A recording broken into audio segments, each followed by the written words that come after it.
yung sinasabi. Beginning from verse 44. The next Sabbath, almost the whole city gathered to hear the word of the Lord. But when the Jews saw the crowds, they were filled with jealousy and began to contradict what was spoken by Paul, reviling him. And Paul and Barnabas spoke out boldly, saying, "It was necessary that the word of God be spoken first to you. Since you thrust it aside and judge among yourselves unworthy of eternal life, behold, we are turning to the Gentiles. For the Lord has commanded us, saying, I have made you a light for the Gentiles, that you may bring salvation to the ends of the earth." Verse 48. And when the Gentiles heard this, they began rejoicing and glorifying the word of the Lord. And as many as were appointed to eternal life believed. Ito po ang buhay ng salita ng ating buhay ng Diyos. Once again, let us come to the Lord in prayer. Ama namin Diyos, ayon po sa iyong salita, those who were appointed to eternal life believe. They believe and they receive not only your word, but the Lord. Lord, help us sa hapong ito as we come to you again, once again, sa iyong mga salita. Lord, nawa, patuloy na maunawaan pa namin yung katotohanan na aming narinig. At ano yung application po nito sa aming buhay. And even, Lord, if there are any of us here tonight na by your divine providence, dinako niyo po sila sa hapong ito. Aming panalangin, pero po ang mangusap sa kanila. Lord, bring salvation to those whom you call to believe in God. That they too may experience yung true joy na nagmumula lamang sa inyo. Father, this we pray by your Holy Spirit to the glory of your glorious name in Christ our Lord. Amen. Amen. You may please be seated po.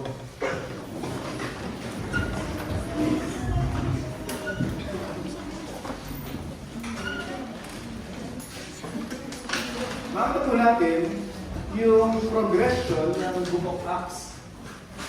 Nagsimula dun sa handful of mga believers na sumunod sa Panginoon, even dun sa kanyang crucifixion. And then, after ng Pentecost, o bago ng Pentecost, nandun sila dun sa upper room, there were about 120.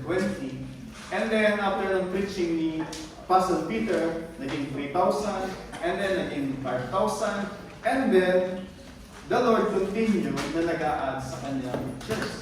Ulit, the Lord continued adding dun sa kanyang church. And yung breakthrough, nangyari siya nung si Stephen ay binato siya hanggang siya ay mamatay. Nung binato siya hanggang siya ay mamatay, ay pinakita niya actually kung paano nga ba mabuhay at mamatay yung isang tunay na Kristiyano. Ulit, sabi doon, kung paano mabuhay at mamatay yung isang tunay na Kristiyano. Ang mamatay madali, pero ang mabuhay minsan mahirap. Di ba? Yung ating, di ko lang ang tawag doon, lupang hinirang, bayang pag-iiwan ang tawag doon. Meron doon, pambansang awit. Meron doon stanza na sinasabi, ang mamatay ng dahil sa'yo. Tapos meron pa yun, aming ligaya na pag may mang-aapi. Ang mamatay ng dahil sa'yo. So, point ko po, yung sinasabi na ang mamatay ng dahil sa'yo pag may mang-aapi. At yung context nun is pag may dayuhan ng aapi. Tayo ay willing mamatay para sa bayan. Pero, ang masaklap, walang outsider na nang-aapi. Ang nang-aapi ay yung from inside. At yung tao hindi willing mabuhay para sa bayan. Willing mamatay para sa bayan. Ang point po mga kapatid, sa kamatayan ni Stephen, hindi po doon nagtapos yung persecution sa church. Sabi doon, nung pinapersecute sila, nag-spread sila. Dahil sa takot ng iba, at yung iba naman is to preserve yung kanilang mga buhay. At yung kanilang mga mahal sa buhay. So pumunta sila from Jerusalem, nagpunta ng Judea, Samaria, and even pagdating sa chapter 6, sabi doon, si Felipe ay nandun na sa Samaria, nangangaral ng salita ng Panginoon, at maraming nanampalataya. At doon sa same chapter na yon, merong isang eunuch na nagbabiyahe ng karwahe, at si Philip ay dinala siya ng Holy Spirit doon, sabi, sabayan mo yung karwahe habang nagbabiyahe. Mabilis yung karwahe. Pero supernaturally, he was empowered ng Holy Spirit. At tapos, magkasabay sila. Yung karwahe, tumatakbo. Si Philip, di ko alam paano siya tumatakbo din. Naunawaan ba yung binabasa mo? Sabi ni Philip doon sa eunuch, paano ko maunawaan unless na may paliwanag, may magpapaliwanag. Sa maliwanag, sinasabi doon, si Felipe, nagtatanong siya, nauunawaan mo ba? Paano, sabi niya, o unless na may magpapaliwanag. Ibig sabihin po, someone has to explain yung salita ng Panginoon. At kakasang kapanin yun, later on, nakanawaan ng eunuch at sabi niya, ay may tubig. Pwede ba ako magpabautismo? Sabi niya. Sabi ni Felipe, isa lang yung dahilan na pwede ka magpabautismo kung ikaw na yung palataya na, ano po sabi doon? Pagbabasahin natin yung sa Acts, let me read sa inyo po, yung point nung sa eunuch at saka si Felipe, para marinig po natin mismo sa kanyang mga salita.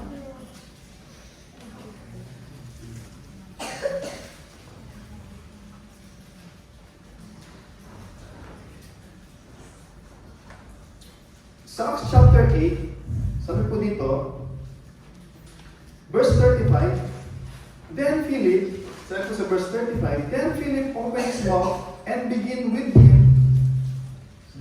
the scripture, told him the good news about Jesus Christ.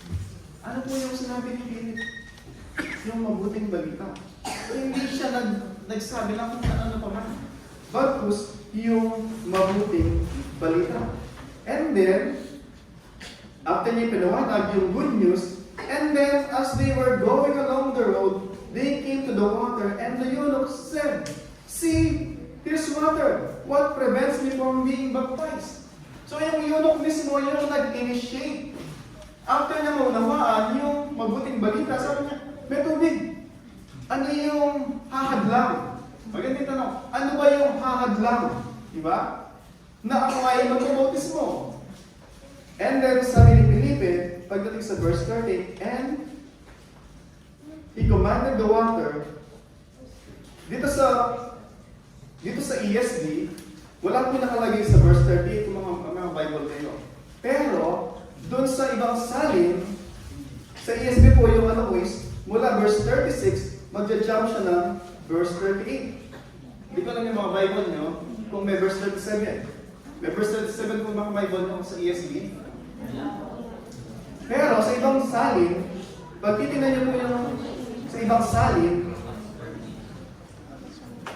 sa Acts chapter 8, verse 37, meron pong sinasabi doon. Ano po sabi doon? Acts chapter 8, verse 37.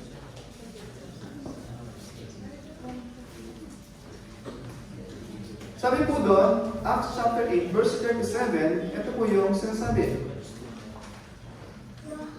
Maganda na marinig po natin to mismo salita ng Panginoon. Gagamitin ko po yung NASB. Kasi sa ESV wala. Ibig sabihin, sabi po sa NASB, ito po yung sabi. Naka-quote siya in parenthesis bracket. Ibig sabihin, sa ibang mga translation, wala ito. Pero, doon sa NASB, nandun siya. Ibig sabihin, sa ibang mga salin, ay nandun yung sinabi ni Philip na to. O sinupply ito ng writer. Sabi po sa verse 37, and Philip said, If you believe with all your heart, you may. Sabi ng ano, di ba, yun? Una, pinaliwanag ni Felipe yung gospel. And then, nanakatang tubig, ibig sabihin, parte ng discussion nila yung pagpapabautismo as a public testimony na ikaw ay tunay na nanampalataya. So nakita ng eunuch ngayon, ano yung hadlang sa akin? Sabi niya, para ako magpabautismo. Sabi ni Felipe, if you believe in your heart, you may. If you believe the gospel that has been presented to you, qualified ka na magpabautismo. So, point ko is, so patuloy na lumago yung church. Hindi lamang ngayon sa Jerusalem, sa Judea, Samaria, and even ngayon sa Ethiopia. Kasi yung eunuch na to ay sa Ethiopia. Pumunta lang sa Jerusalem to celebrate yung, makicelebrate dun sa, that time is, perhaps, actually, pinipersecute na yung church noon, pero natin, katatapos lang nun yung Passover. Ibig sabihin, dinudumog yung Jerusalem ng mga pilgrims. So maraming business mo na nangyari at maraming mga tao doon na nagkakatipon-tipon para i-celebrate yung Passover. So, umabot na ngayon ng Ethiopia. Pagdating ng eunuch, nandun siya, kasama kanyang pamilya, bilang isang tagasunod ng Panginoon. Pero wala pang church doon. Right? But then, so yung persecution nagko-continue. Pero habang pinipersecute sila, na-spread sila, na-scattered sila, kung saan sila mapunta, they cannot hold, they cannot restrain yung kanilang sarili na ipahayag. Yung kanilang personal na encounter dun sa living God. Uli po, hindi nila kayang hihinto yung kanilang sarili na ipahayag yung kanilang personal na karanasan about sa living God. Yun ang tawag sa kanang Panginoon, di ba? Acts 1:8. You will be my witnesses. Sabi doon. And by God's providence, ginamit ng Diyos yung persecution para sila ma-spread at ma-scatter yung gospel kung saan man ito abutan ng mga mananampalataya. Meantime, yung mga apostol nanatili sila sa Jerusalem. And in fact, pagdating dun sa Acts chapter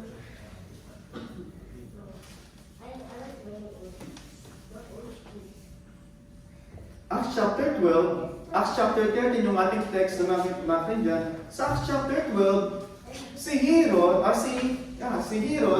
dahil tuwang-tuwa siya na habang pinapersecute yung mga Christian, tuwang-tuwa yung mga Jews. Ang ginawa niya, pinahuli niya ngayon si James. Si James na kapatid ni John. Yung Panginoon, meron siyang 12 disciples.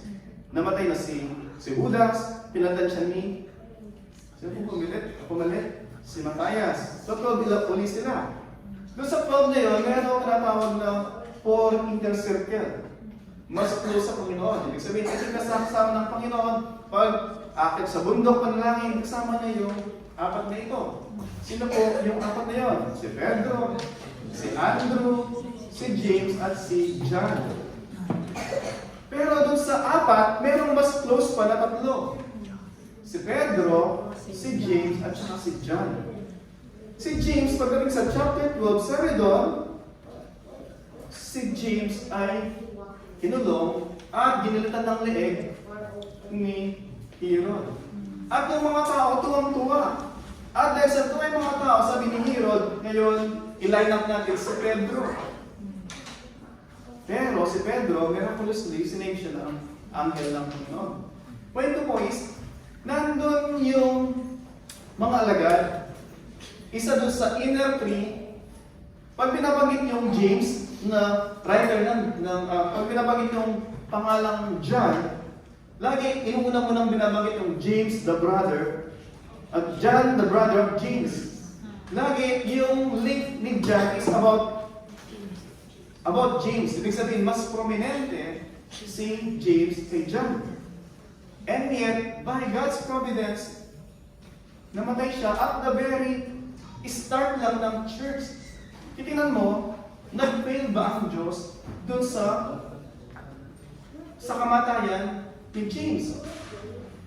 Bakit inallowed ng Panginoon na yung isa sa tatlo na inner circle niya ay napakaaga naman namatay?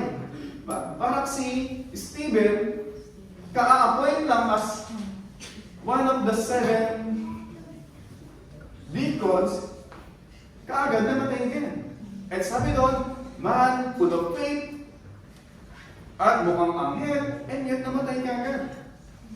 Pwede po mga kapatid, title ng ating mensahe, those whom God appointed to eternal life, believe. At gusto kong i-share dito, they believe, nakakarating doon, sabi daw, those whom God appointed, in-appoint sila ng Diyos to eternal life, and they believe. Ano po yung point doon? There is a divine appointment. God appointed them. It is God who appointed them. And they, sabi doon, believe. Ano po yung makita natin doon? Merong sovereign part ang Diyos. Meron din responsibility yung tao na tumigil, na tumugon.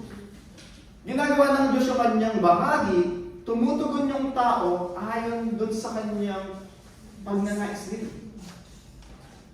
So pareho po tayo, lahat tayo, ibig sabihin, accountable, responsible, answerable, na tumugon doon sa panawagan ng Diyos. Amen.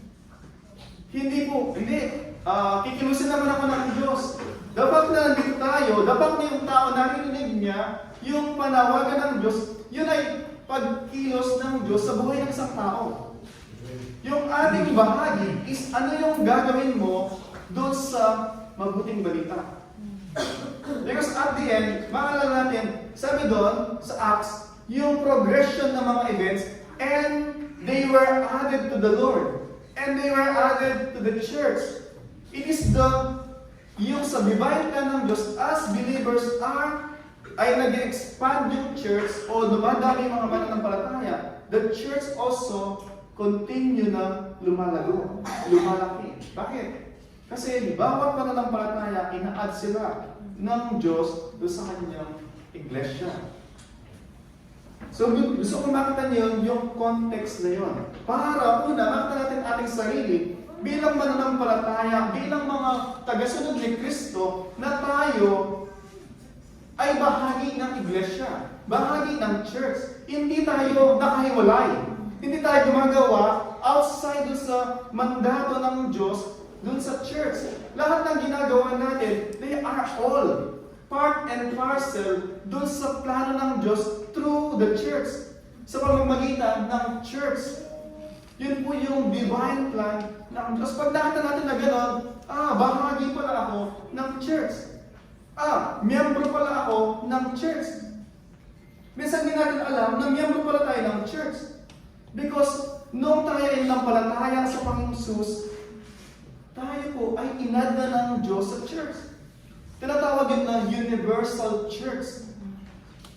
Pero ang Diyos, hindi ka lang niya inad doon sa kanyang universal church. Inad ka niya dapat, ina-add ka niya doon sa tinatawag na local church.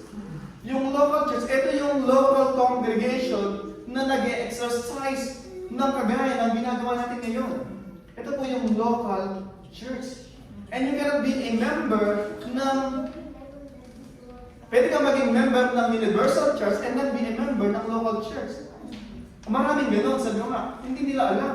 At ayaw nilang mag-join ng church. Bakit kasi hindi nila naunawaan yung plano ng Diyos na sila ay iniligtas para maging witnesses ng Diyos. Hindi po nila alam yun. And that is sad. Imagine mo, ito yung pinapagawa ng Diyos sa iyo, pero hindi mo alam. Bakit hindi mo alam? Ignorant ka dun sa will ng Diyos para sa iyo. At pagka po ganun, nanimiss natin yung both yung joy and yung privilege being part of the body of Christ. So gusto ko makita natin ulit, babalikan natin yung ating text. So ngayon si Pablo, bilang isang persecutor ng church, nandun siya nung binato si Stephen.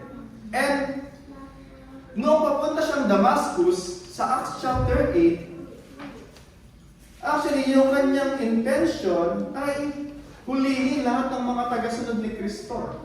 Imagine, nandun siya sa Jerusalem. Pupunta siya ng kapit bansa pa, karatig bayan, sa Damascus, Syria. Para ano? Hulihin yung mga sumusunod kay Kristo. Para pag nahuli sa, pinakalagyan niya sila sa buhok, babae, lalaki, and then tinatapon niya sa prison. Ganun po yung kanyang zeal, passion, na gawin yung alam niya na tama. Uli, alam niya na tama. Pero mali siya. Pero point ko is, nandun yung kanyang marugdog na pagsunod dun sa kalooban ng Diyos na alam niyang tama. Kaya po, minsan nakakatuwa, yung si Pablo, nung mali siya, itong ginagawa niya, super passionate, nung kinama siya ng Diyos, all the more na naging passionate siya. All the more na nag-excel siya ng effort para dun sa tamang alam niya na pinapagawa ng Diyos. Sometimes sa atin po, ganito, may mga Kristiyano na walang passion. Hindi makitaan ng buhay. Hindi makitaan ng sigasig. Parang laging pagod. Alam ko, pagod tayo isang linggo. Totoo naman. Pero, naman siya na pagdating mo, Sunday na Sunday, walang kabuhay-buhay yung katawan. Parang gusto pa rin nakahiga pa rin sa higaan. Na para bang wala, hindi makita yung fire. Diba? Nakala niyo yung instruction ni Pastor Dong? Bakit yung isang matagal na in-invite ng pastor hindi pumupunta sa church? Pero nung nagliliyab na susunog yung church, pumunta siya. Sabi ng pastor, oh, bakit nandito ngayon? Sabi niya, kasi ngayon ko lang nakitang nagliliyab yung church. Literally, nasusunod yung church. Bakit? Ibig ko sabihin nun, na hindi niya makita doon sa mga professing Christian yung fire sa kanilang mga puso. Walang passion, walang compassion, walang pagnanais na ibahagi yung salita ng Panginoon, mas mo na ipamuhay ko. Yun po, minsan tinatawag na complacency. Alam niyo, parang yung pan na walang alon, stagnant. Pag stagnant po yung tubig, tendency is namamaho, nangangamoy. Bakit? Stagnant. At ang tendency na doon lang mag-stop. Pero tingnan nyo yung body sa stream. Umaagos, dumadaloy, hindi na ubusan. Laging sariwa. Laging yung tubig ay fresh. Kapaki-pakinabang. Mga kapatid, bakit po, from the very start, ini-emphasize ko ito sa atin. Gusto kong makita natin who we are before God. Kung hindi natin kilala who we are before God, we cannot do what God wants us to do. Kasi tayo mismo, hindi natin alam kung sino ba tayo at kung ano tayo sa harapan ng Diyos. Paano natin magagawa yung isang bagay na pinapagawa ng Diyos kung hindi natin alam kung sino tayo at kung ano tayo sa harapan ng Diyos. So gusto ko makita, mga kapatid, si Pablo, nung kinonvert siya ng Panginoon sa road of Damascus, sabi sa kanya ng Diyos, now, sabi niya sa Acts chapter 8, who are you, Lord? Sabi niya. And then, I am Jesus whom you are persecuting. And then, hindi niya sinabi na, tatanggapin ko na ba ako ngayon o hindi? Hindi.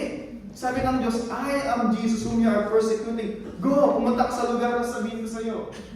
Makita natin doon, the Lord is giving him kung paano si Matthew, the tax collector, sabi niya kay Matthew, tax collector, nandun sa tax book, naniningil ng tax, sabi niya, come, follow me. Hindi siya humingi ng suggestion, can you please follow me?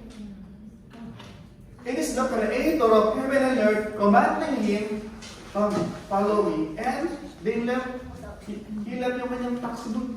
Si John, si Philip, si John, si James, si Andrew, si Peter, na tinawag sila ng Panginoon, they are mending their nets, sabi doon. But when God called them, hindi nila sinabi na, katapusin lang namin ito.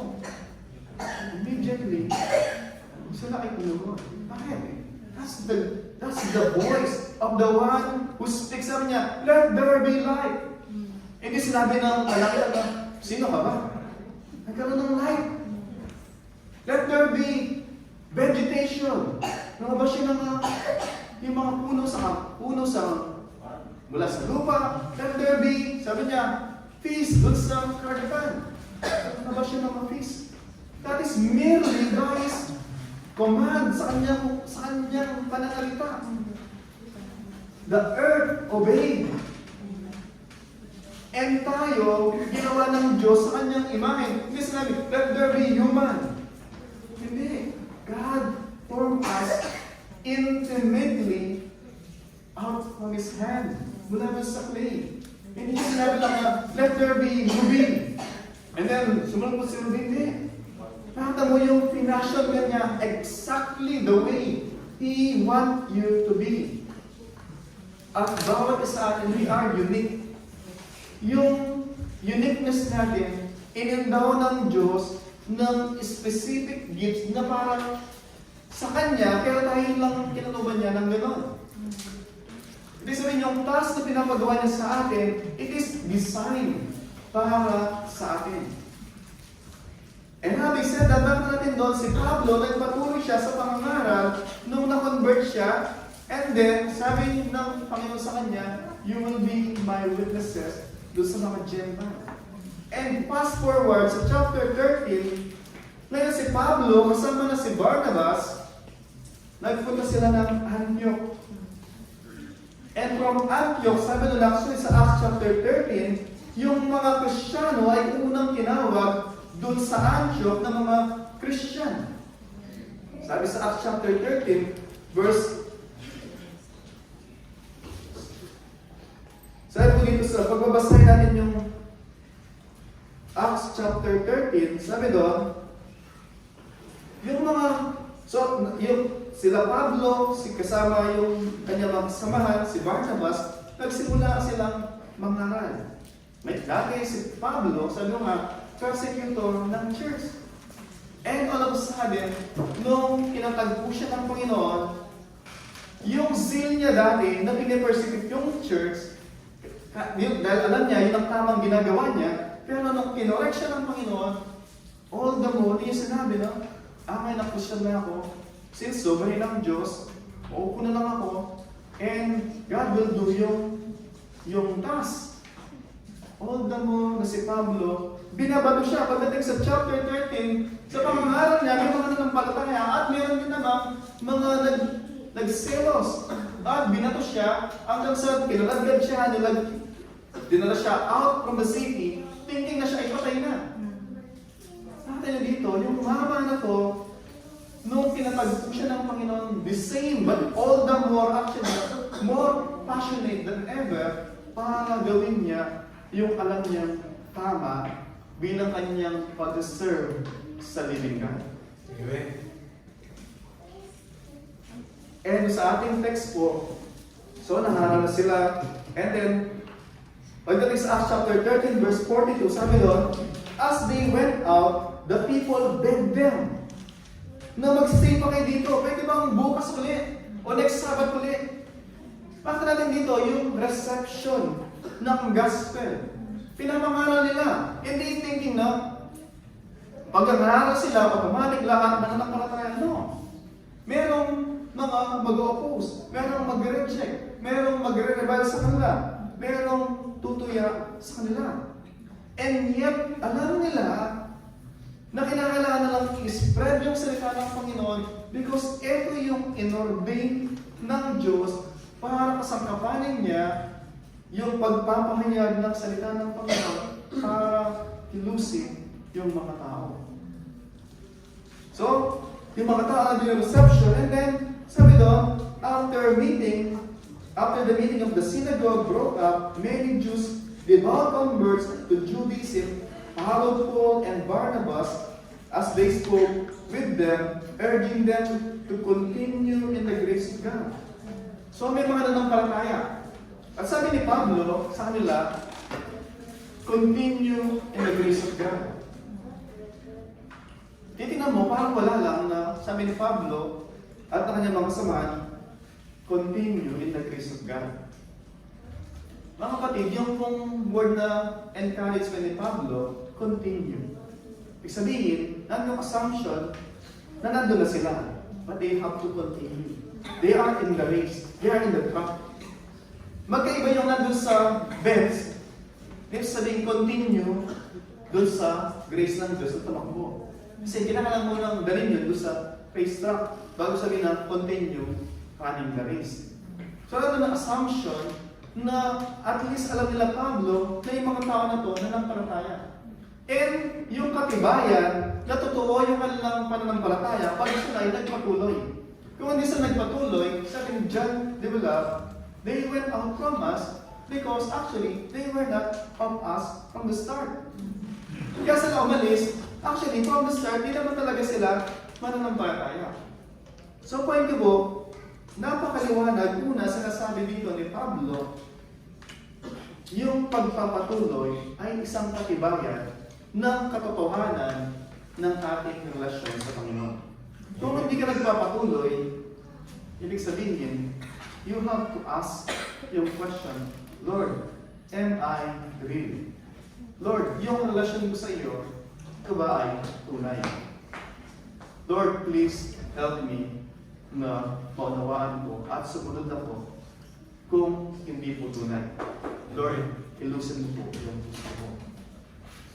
And by God's grace, nandito tayo, ibig sabihin, tayo ay nagpapatuloy. But the point is, I want sa bawat sa atin na since narito tayo at naunawaan natin na nagpapatuloy tayo, I pray na nandito na rin tayo, maunawaan natin yung mission na pinapagawa sa atin ng Panginoon. Makita natin, hindi lamang yung joy, bagkus yung kaakibat nun, that there is blessing dun sa pagsunod sa Panginoon. At isa sa blessing na yon, yung maramdaman mo na nasa serve mo yung purpose bakit tayo narito. Pagdating po sa verse 44, sabi doon, the next Sabbath. So, na-request sila na mag-stay. Ba? So, the next Sabbath, sabi doon, almost the whole city. Almost the whole city. Para bang exaggeration, di ba? Kaya sabi doon, almost the whole city gathered to hear the word of the Lord. They gathered to hear the word of the Lord. Hindi sila nandun kasi merong rasyon. Hindi sila nandun kasi merong pabinggo. Hindi sila nandun kasi merong concert. Hindi sila nandun kasi merong motivational speaker. Merong healing. Bagkus merong magpipreach ng salita ng Panginoon. Noong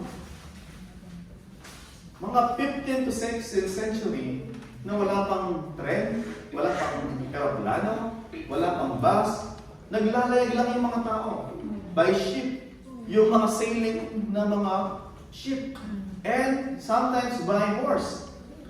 Yung nangangaral, dahil wala pang mga dome, wala pang yung mga sports arena, sports complex, usually nasa open field sila. Mangangaral sila, 10,000 pupunta, nandun sa open field, kinakala niya sumigaw para marinig. Pero yung amazing doon, hindi lamang yung kailangan niya sumigaw. Yung mga tao pumupunta.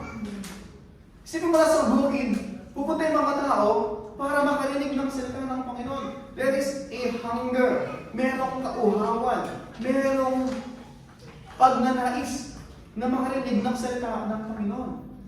Yung mga tao, dinadayo po nila. Ibig sabihin, hindi dumadayo na mangaral, yung mga tao, pumupunta rin sila. Pero ngayon, di ba, yung tao, sabihin mo, I remember, parang 10 years ago, sa Abu Dhabi ako, may yung kasama ko, sabi ko sa may gagawin ka, Friday ko nun yung mga service.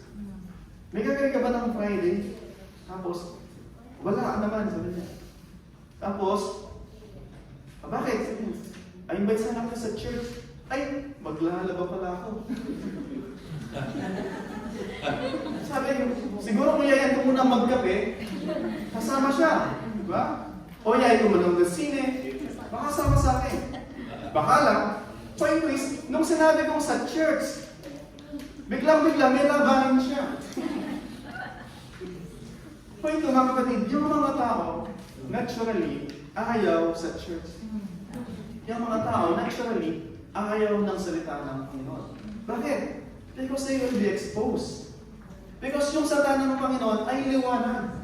Yung tao, gusto sa kadiliman. Ayaw na makita yung ginagawa. Kaya po, allergic sila sa church. So point ko po mga kapatid, naturally, yung tao, hindi siya pupunta sa church. Kaya nga lagi natin sinasabi, if we cannot bring the people sa church, let us bring the church to them. Sabihin is, tanong natin, sabi ng salita ng Panginoon, 1 Corinthians 3:16, 1 Corinthians 6:19, you are the temple of the Holy Spirit. Ano ba yung temple? It is where God made His people. Kung saan tayo naroon, makita nila na ang Diyos ay naroon. Na-present ang Diyos. At yung maging opportunity na i-share natin sa mga tao, ano ba yung ginawa ng Diyos sa atin? No once upon a time, ito tayo, kagaya nila, nagtatago sa kadiliman. But God may ginamit ang Diyos na ibahagi sa atin yung mabuting balita. Binahagi lang nila. Ang Diyos ay kumino sa ating puso. Tayo ay naniwala, tayo ay nanampalataya, at tinanggap natin ang Panginoon bilang ating tagapagligtas. Same po yung gagawin natin sa ibang tao. Hindi kinakailangan kabisado mo yung Genesis hanggang Revelation. Unang kailangan matutunan that we are all sinners. We are running away from God just like Adam and Eve, di ba? Ang Diyos, narinig nila. Nagtago sila, di ba? Kasi naglagay sila ng mga tapal-tapal ng mga sota nila. Because they disobeyed God. Tapos sabi ng Diyos, o nasaan kayo? Narinig po natin kayo at nagtago kami. Dati, face to face, nakakausap, nakikita nila ang Diyos. But this time, nagtago sila. Kasi sabi ng Diyos sa kanila, hindi dahil sa hindi alam ng Diyos kung saan sila nagtatago. Sabi ng Diyos sa kanila, kumain ba kayo sa pinagbabawal ko? So makita natin doon, sabi ng babae, kasi, sabi ng lalaki muna, kasi yung babae binigay mo sa akin. Diba? Tapos sabi ng babae, kasi yung serpent. Makita natin doon, mga kapatid, instead na, the first place, recognize na, Lord, I'm sorry, Lord, nagkasala kami, Lord. Lord, forgive us. Can we do restart? Hindi, nagsisihan sila. Point ko doon, they did not admit na sila ay nagkasala. And minsan, yun din ang problema natin. Ay nating aminin na nagkasala tayo. At sinasabi lang ng Diyos is, sabihin mo sa akin, alam ko naman na nagkasala ka. And I am willing to forgive you and make you restart sa'yo. Pero yung tao, ayaw i-recognize yung pagkakamali.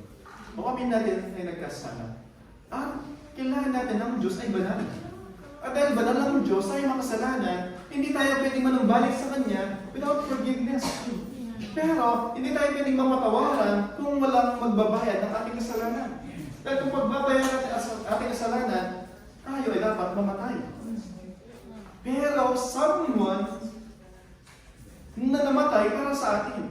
Para hindi na tayo kailangan mamatay para sa ating kasalanan. Mamamatay man tayo because of old age o because of sa katandaan o karamdaman, and yet mabubuhay tayo ulit. Sabi ng salita ng Panginoon, if anyone is in Christ, even though he died, yet he shall live again. Sabi po yun sa John chapter 6, verse 44. Mga kapatid, ang Diyos, dahil makasalanan, ang Diyos ay banal. Pinadala niya ang kanyang anak, ang Panginoong Jesus, para tayo tubusin sa aking kasalanan. Pero hindi po yung automatic na, okay pala namatay na pala si Kristo para sa akin, so okay na pala, safe na pala ako. Hindi po ganun nag-work yung salvation. Makasalanan tayo, banal ng Diyos, pinadala si Kristo bilang ating tagapagligtas, kinakailangan mong tumugon. Pang-apat, natin na maintindihan, tayo ay dapat tumugon doon sa mabuting balita na mayroong Kristo na tagapagligtas para sa ating kasalanan. Ano po yung tugon? Rejection is also a response.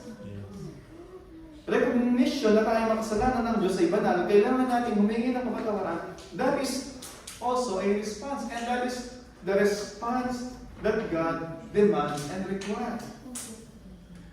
So yan po yung ginawa natin kung tayo Kristiyano na. The same po yung dapat gawin ng mga tao outside sa faith. Nang sila man magkaroon ng reconciliation dun sa banal na Diyos at sila man magkaroon ng buhay na walang hanggan. Samantala po natin, so si Pablo, nandun nilubog siya ng mga tao at willing makinig pa ng salita ng Panginoon. And sabi doon, but, verse 45, but when the Jews saw the crowd, they were filled with jealousy and began to contradict what was spoken by Paul, reviling him. Ito po yung gusto kong makita natin in reality. Sa ating pagnanais na ipahayag yung tanging pag-asa ng mga tao sa kaniliman, hindi ganun kadali. Merong tutulig sa akin. Merong opposition para maipahayag yung mabuting balita. Merong laging distraction para marinig natin yung mabuting balita. Hindi uupo si Satan lang at hayaan niya na magpatuloy yung gawain ng Panginoon. Pakita nyo, pag may mag-share kayo sa labas, mag-invite kayo, maraming distraction na gagamitin si Satan para i-prevent yung ginagawa natin na pag-share sa mga. Kaya so, tandaan natin, merong isang, let me give you one passage sa salita ng Panginoon sa 2 Timothy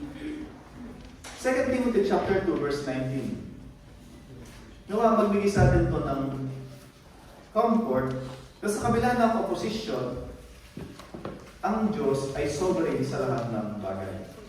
2 Timothy chapter 2, verse 19, ito po yung sinasabi.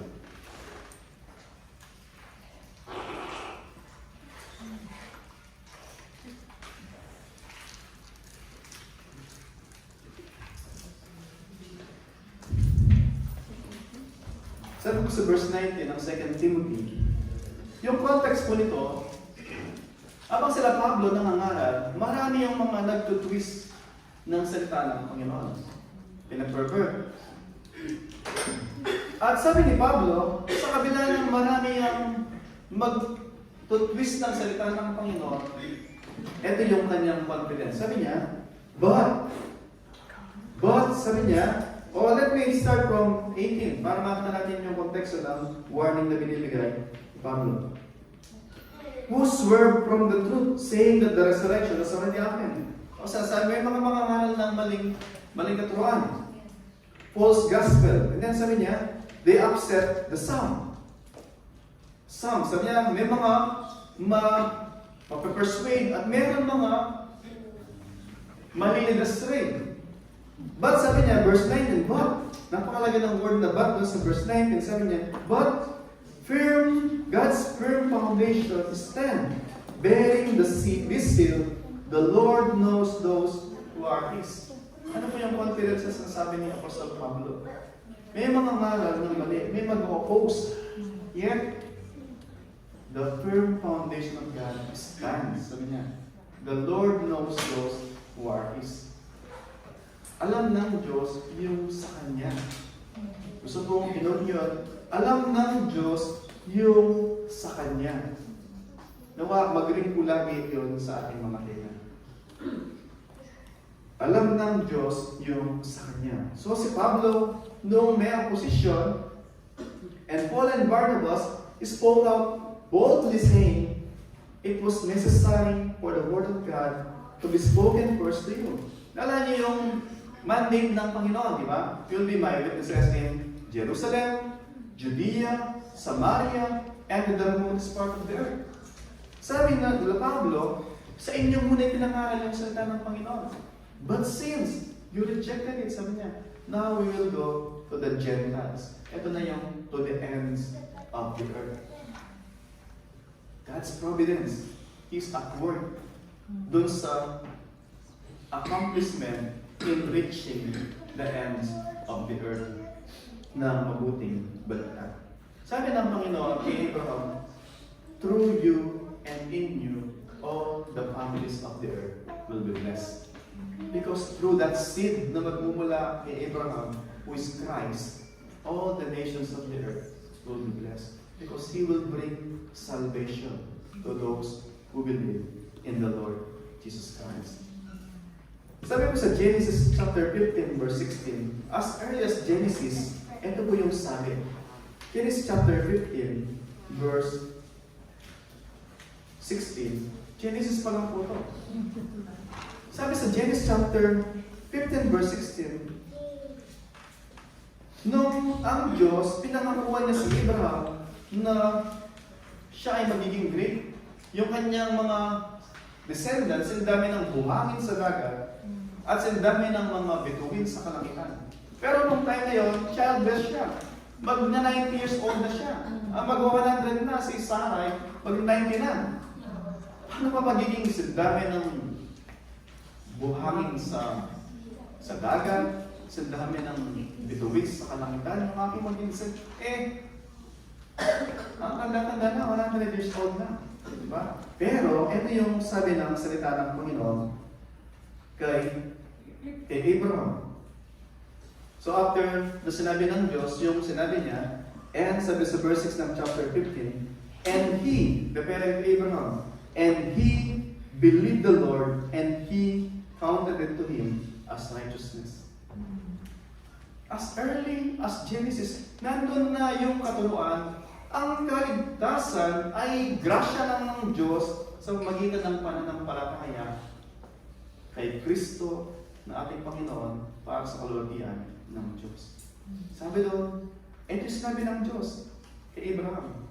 At si Abraham, he believed yung sinabi ng Diyos sa kanya.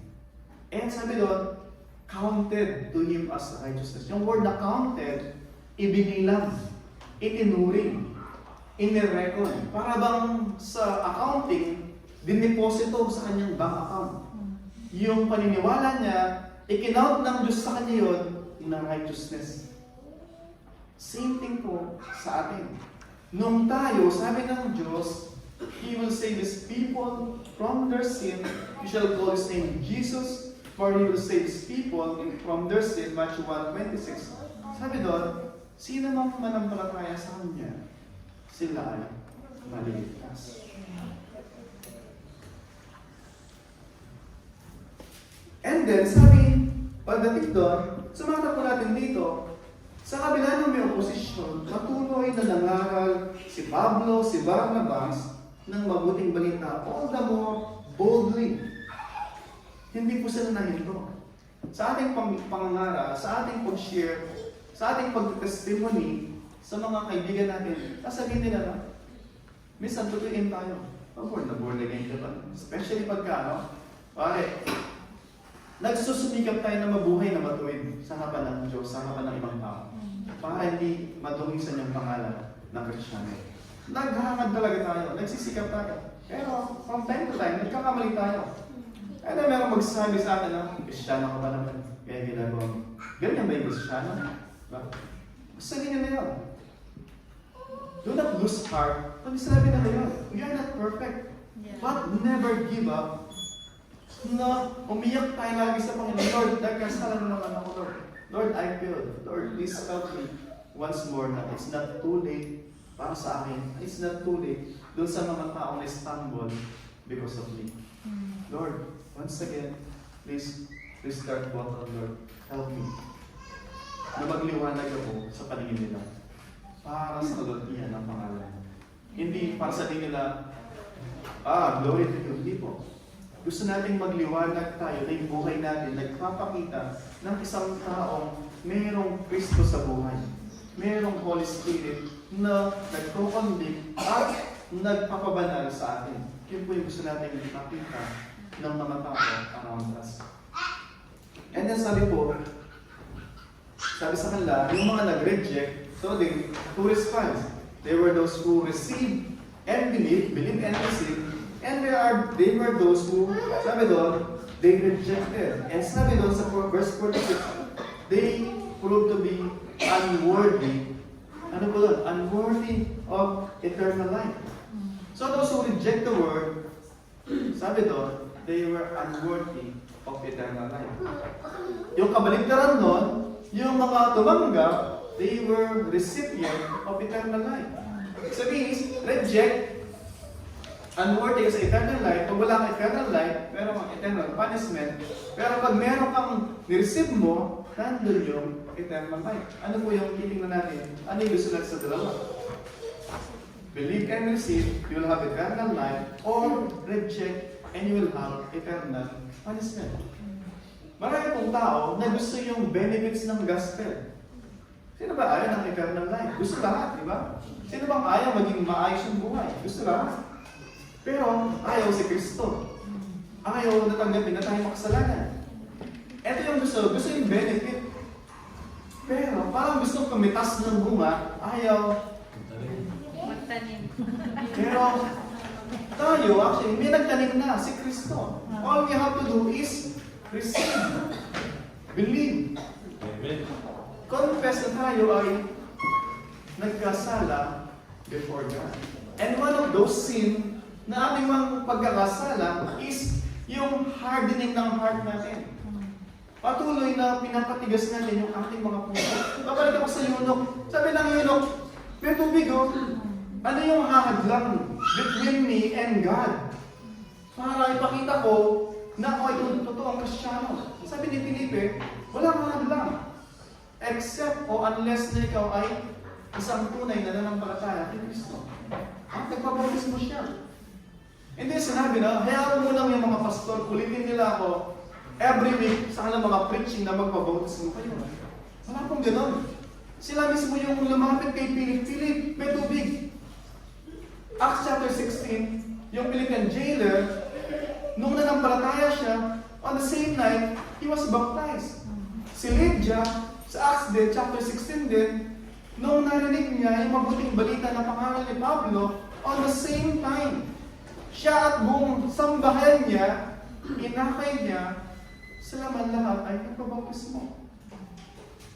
It's not for the sake ng water baptism, it's for the sake of obedience. Para mo sabing, I receive you as my Lord, and yet ayaw mong sumunod. You cannot receive Him as Lord, and then ayaw mong sumunod sa Kanya. Sabi niya, believe and be baptized. Magkakambal po yun. Hindi pwedeng sabi, I believe, pero I will not be baptized. Wala pong gano'n. Wala rin sinasabi na, Kristiyano ako, pero hindi ko nililiwanag. Sabi ng Panginoon, you are the light of the world. Amen. Sinabi niya, hindi niya sabing, you will become light. O, you may be a light. Hindi mo sinabing gano'n. You are. Kasi sinasabi niya nun, yung sino mang may Kristo, merong Holy Spirit. And the Holy Spirit na nabubuhay sa kaya nga, holy. Diba? Nagliliwanag siya. Hindi mo ma-deny na ikaw ay merong Holy Spirit. Bakit? Kasi kumikilos siya sa ating mga buhay. At isa sa kanyang ginagawa, yung sinasabi niya, pagdating sa verse 47, sabi ni Pablo, I have made you a light for the Gentiles that you may bring salvation to the end of the earth. Sabi, I have made you a light to the Gentiles that you may bring salvation to the ends of the earth. And then, pagdating sa verse 48, and when the Gentiles heard this, yung gospel. When they heard the gospel, they began rejoicing and glorifying the word of the Lord. Sabi doon, they began rejoicing. Ang nakaraan sabi ko, di ba? Yung parable of the lost coin, parable of the lost sheep, and yung parable of the prodigal son. Diba? Nung binalik, tatlong beses sinasabi, and there was rejoicing in heaven over one sinner who repented. Pinag-usapan coin, pinag-usapan sheep, pinag-usapan, and yet, lagi sinasabi ng Panginoon, there's rejoicing in heaven over one sinner who repented. Nag-repent ba yung coin? Hindi. Nag-repent ba yung sheep? Pero lahat yun, they are all analogy ng tao. Na sino bang nagsisi na ng palataya kay Kristo, merong celebration sa kalangitan. Let me open one parable pa sa Matthew chapter 13, verse 44 and 46. Matthew chapter 13, verse 44 hanggang 46. At nawa, maging challenge po sa atin po mga kapatid. Matthew chapter 13, verse 44 hanggang 46. If you are claiming to be Christian, if you are saying, even sa iyong sarili na ikaw Christian, let this be a litmus test sa atin. Maging test itong pasahin na ito sa atin. Sabi ng Panginoong Jesus, the kingdom of God is like a treasure hidden in the field. Yun daw, kingdom of God ay para siyang treasure na nakabaon sa field o sa lupa. Which a man found and covered up. Nakita niya yung treasure sa lupa. Pero dahil niya pag-aari yung lupa, tinabunan niya ulit. At sabi doon, then of his joy, he goes and sell all that he has and buy that field. Sabi niya, nasumpungan niya yung yaman sa lupa, pero hindi niya pag-aari yung lupa. Ginawa niya, gagawin niya lahat para bilhin yung lupa na yun kasi nandun yung treasure. Binenta niya lahat. At binili niya yung field na yun dahil nandun yung treasure. And then, di siya natapos doon. Kung na-miss natin yung point, sabi niya, again, the kingdom of heaven is like a merchant in search for fine pearls, who, on finding one pearl of great value, he went and sold all that he had and bought it. Sabi niya, nasumpungan niya yung great value. Lahat ng meron siya, binenta niya para mabili yung great value na yun. If we found Christ, we are willing to give up everything and say, Lord, I surrender, I give up. You are my all in all. If you have the world and you don't have Christ, you have nothing. Uli. If you have the world and you don't have Christ, you have nothing. If you have Christ, you have everything. Hindi ko ibig sabihin doon, no? Meron ka lahat ng yaman. No. Because Christ is the author of everything. He's the creator of everything. Amen. You have what you need. The Savior and your Lord. Mga kapatid, and then, sabi niya, and as many as were appointed to eternal life, believe. That's a comforting. Na as many as were appointed to eternal life, they believe. Sa ating pagbabahagi, God is sovereign doon sa kanyang mga kikilusin. Hinanda na niya yung puso ng mga tao. Merong account sa Acts chapter 10, merong pangalan, there's a man named Cornelius. He prayed, devoted man. Laging tumutulong. And then sabi ng pangitain niya, magsugo ka ng tao kay Pedro. Papunta mo sa tahanan mo. Si Pedro naman, habang nananalangin siya, nagpakita ang Diyos sa kanya ng pangitain. Merong gutom siya, may mga nalalalag, merong bumababa ng mga four-footed animals. Sabi niya, Peter, you're hungry, kill and eat. Sabi ni Pedro, Lord, I never ate yung mga four-footed animals. Sabi niya, they're unclean sila, sabi niya. Sabi ng Diyos sa kanya, how dare you, Peter, to call unclean yung nilinis na. Sabi ng Diyos sa kanya, do not call unclean yung mga nilinis mo na. That's the Gentiles. At sa kanila, yung mga Gentile dati, kung di ka dati Hudyo, ikaw ay Hentil. At yung mga Hentil para sa kanila, mababa pa sa mga dog. Unclean. Pero, point ko, ang Diyos sa kanyang divine providence, kinakausap niya si Cornelius, at the same time kinakausap niya si Pedro. Sa kanilang kakitain, pareho kinikilos ng Diyos, yung dalawang tao na to, and then nung nagising si Pedro, dahil he was in a trance, in a vision, and then si Cornelius, then nakita natin dito, ready na yung sinetup ng Panginoon para sa kanang dalawa. Pumunta si Pedro at nangaral kay Cornelius. Si Cornelius nagsubo ng kay Pedro. Mga kapatid, point ko dito, God is sovereign plan, is sovereign doon sa kaligtasan. And yet, ginamit niya si Pedro para mapuntahin doon kay Cornelius. At si Cornelius, sabi niya, yes Lord, magpapasubo ko ng tao. At pumunta, inipon niya yung kanyang sambahayan, and tumugon siya doon sa pagpapahayag ng mga buting balita ni Pedro sa kanyang buong sambayan. Nakita natin dito, mga kapatid, the gospel must be preached. Because it is the way, it is the means that God has ordained para marinig natin yung mabuting balita. Na tayo ay makasalanan, ang Diyos ay banal, si Kristo ang ating tagapagligtas, kailangan natin tumugon in repentance and faith. Believe and receive.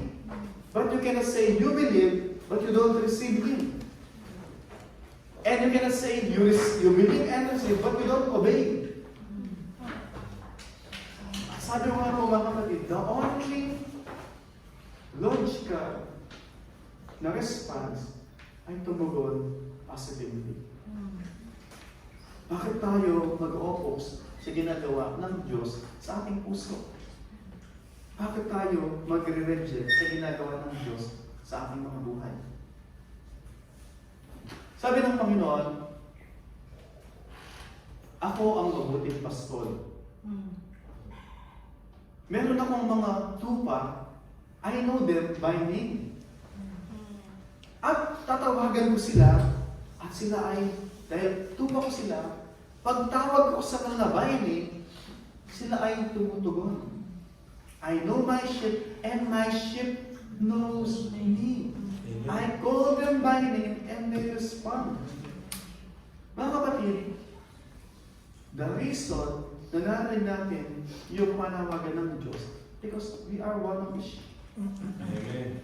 And we have to glorify God, to rejoice in that truth. At sabi niya, bilang mga sheep ko, sabi niya, they follow me, they listen to me. And sabi niya, later on pa, meron din ako mga sheep nandun sa ibang sheepfold. Kailangan ko rin silang dalhin para they may be all in one. Sabihin, yung mga hindi pa nakakilala sa Kanya, pero in-appoint din sila ng Diyos na manampalataya sa Kanya, kinakailangan din nilang marinig yung mabuting balita na narinig natin. At sila man, by God's providence, tutugon sila because gagamitin ng Diyos yung Kanyang pananalita through us para marinig nila yung tinig ng Diyos na tinatawagan sila.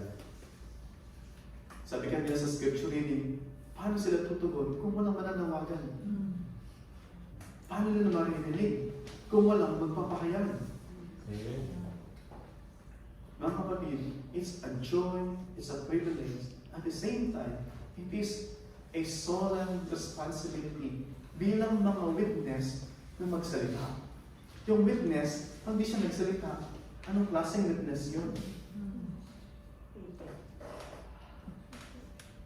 Pipi daw po na witness. And I pray, sabi po sa Ephesians chapter 2 verse 1, bago yung Ephesians chapter 2 verse 1, sabi sa 1 Corinthians chapter 2 verse 14, the natural man cannot discern the things of God because they are foolishness to him. And the God of this world has blinded the mind of unbelievers. Gusto pong i-note yun, sabi doon, the God of this world, that Satan, has blinded the minds, hindi yung eyes, the minds of unbelievers. It's because you don't like to believe. It's because you respond in rejection. Sabi doon, the God of this world has hold on you. Nasa kamay kaya. And then, John chapter 3, verse 16, favorite verse. But then, may kasunod yun. John chapter 3, verse 18. Ano po yung sabi sa John chapter 3, verse 18? Let me read po yung John chapter 3, verse 18, and then we will close po. John chapter 3, verse 18. Whoever believes in Him is not condemned, but whoever does not believe is condemned already, because he has not believed in the name of the only Son of God. Sabi po niya, ikaw na napalataya, ay wala nang kakatunan sa iyo because of Christ. Ikaw na nagre-reject, you stand condemned. Para bang nakastand ka doon sa lugar na condemned, sa platform na Kasi ganito, picture, nasa silya electrica ka. The only way para matanggal ka sa silya electrica is to believe in Christ as your Lord and Savior. Dahil siya yung namatay para sa iyo. Otherwise, if Christ has not died for you, you have to die for your own sin. Ano yung picture? Kung tayo kay Kristo, si Kristo ay namatay para sa ating kasalanan. Kung tayo ay hindi naniniwala kay Kristo at di natin siya tinatanggap bilang Panginoon at Tagapagligtas, tayo ay mamamatay para sa ating kasalanan. Mga kapatid, I pray, kagaya ng salita ng Panginoon sa Psalm 119, verse 5, yung mga salita, sabi niya, ay lampara ng aking mga paa at ilawan ng aking daraanan. Nawa, itong mga salita ito ng Panginoon sa akin, laging magpaalala sa akin who we are before God. And that we have a mandate to do in our obedience sa ating tagapagligtas. Sabi ng Panginoon, He who is forgiven much, love much. He who is forgiven less, love less. Kung alam natin na tayo ay unworthy and yet blessed tayo ng Diyos, yung response natin sa Kanya is gratitude and obedience and love. Pero kung sa tingin natin, wala tayong kasalanan, at who is Christ para patawarin tayo, then wala po tayong gratitude sa Kanya. Because we are not recipient ng Kanyang pagligtas at ng Kanyang pag-ibig. Let us all stand and come to the Lord.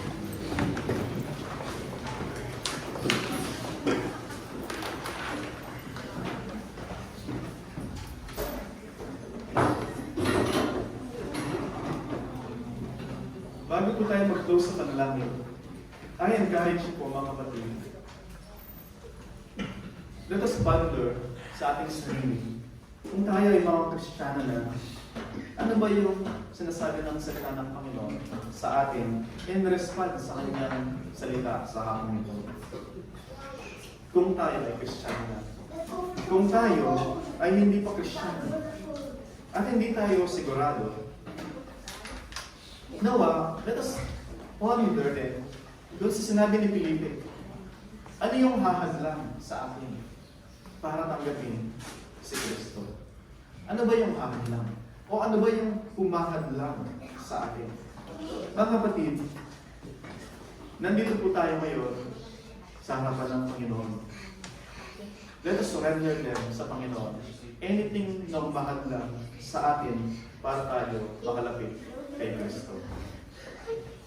Because there is no name under heaven by which we must be saved other than the name of Christ Jesus our Lord.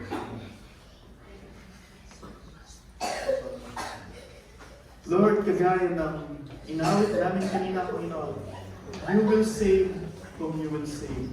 Who can question your word, Panginoon? Lord, salamat. While we were yet sinners, running away from you, rebel, Panginoon, sa iyong harapan. Lord, you died for us. And Lord, help us by the Holy Spirit, both to will and to do, according to your good pleasure, yung mandatan nyo para sa amin, bilang mga anak mo, to share the good news, the gospel of salvation, that people might see their deepest need, and that you might use our effort in bringing salvation to the lost world. And Lord, para sa amin naman na narito pa, na wala kang tamang kasiguraduhan o hindi namin alam yung aming estado sa iyong harapan. Hanggang sa mga yung sandaling ito, Panginoon, meron pa rin mga wall na napakataas. Mga wall, Panginoon, na pilit namin pinapataas pa at napakakapal, Panginoon, upang mag-penetrate yung panawagan mo sa amin. Mga wall sa aming mga puso na nagpapatigas nito, Panginoon. Lord, according to your sovereign grace, Lord, shatter all those walls. Shatter the pride. Shatter the hardness of heart. And replace them with a humble heart. With a heart of love that is capable to receive your saving grace. Lord, we pray this for our good and for your glory in Christ's name. And now to him who is able to present you blameless and to prevent you from stumbling and to present you before the presence of his glory with great joy, to the only God, our Savior, through Jesus Christ our Lord, be glory, majesty, dominion, and authority before all time, and now and forevermore. Amen. Amen.